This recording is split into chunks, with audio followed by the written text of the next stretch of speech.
Why is it that when some people implement the carnivore diet, fat just seems to fall out of their pockets? And then for other people, they struggle to lose any weight at all, or they plateau and can't progress any further. Putting aside the most obvious thing, which is just when people aren't really following the diet, there is one clear difference between these two groups of people, and I'm going to talk about it in this video. If you're new here, my name is Marcus. I've successfully lost 60 pounds, and I've been helping busy folks lose fat and get healthy for 12 years now. Let's get into it. There is only one food group that is found in nature with appreciable amounts of protein, carbohydrates, and fat. And this food is literally designed to take small animals and turn them into bigger animals. And it is the number one thing that either stops or stalls fat loss on the carnivore diet. And this happens for three primary reasons. What is this food? It's dairy. And here's why.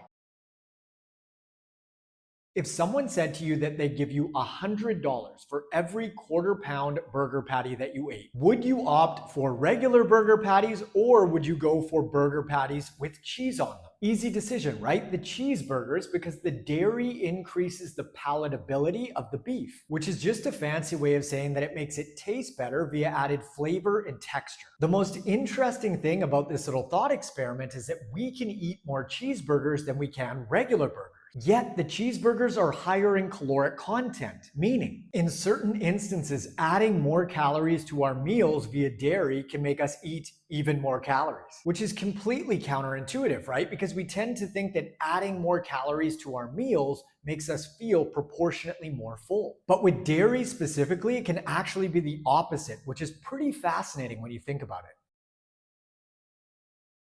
Palate fatigue is just a sciencey term for eating a certain food and getting to a point where you just don't want any more of it. Let's use pork rinds as an example. You're at your friend's house munching on pork rinds and you get to a point where you just don't want any more. You're good, you're full, you're done. And then your friend says, oh, I totally forgot. I have sour cream in the fridge. I'll go grab it. And all of a sudden, 30 seconds later, you're dipping more pork rinds in the sour cream and eating a bunch more. I'll put my hand up because I've been there many a time. Changing the palate experience allows us to override our satiation signals to a degree. And this makes it easier for us to eat more even though we're not actually hungry.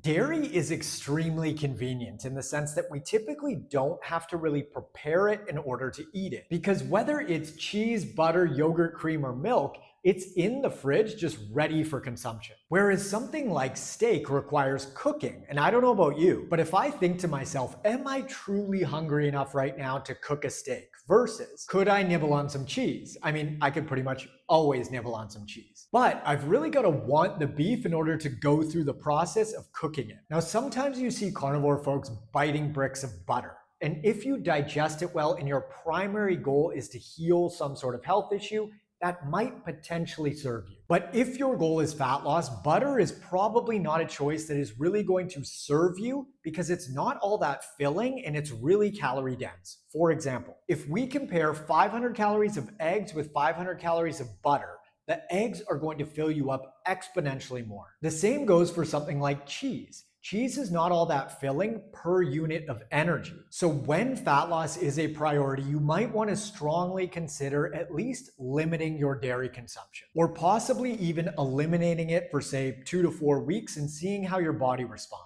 Now, if you can't fathom the idea of cutting back on your dairy consumption, you can substitute in lesser fat options. However, just make sure that these substitutions don't contain any funky ingredients in them and that you don't just eat that much more of them to the point where it doesn't actually reduce your calorie intake, because that defeats the entire purpose. The real take-home points here are that dairy does an incredible job of increasing food palatability, simultaneously decreasing palate fatigue, and it's super convenient. Meaning, for a lot of folks, dairy is actually an incredible way to gain weight, or at the very least, stop or stall your progress. Feel free to thumbs up, subscribe, all that good stuff. And if you like this video, I think you might like this one too. I'll catch you in the comments.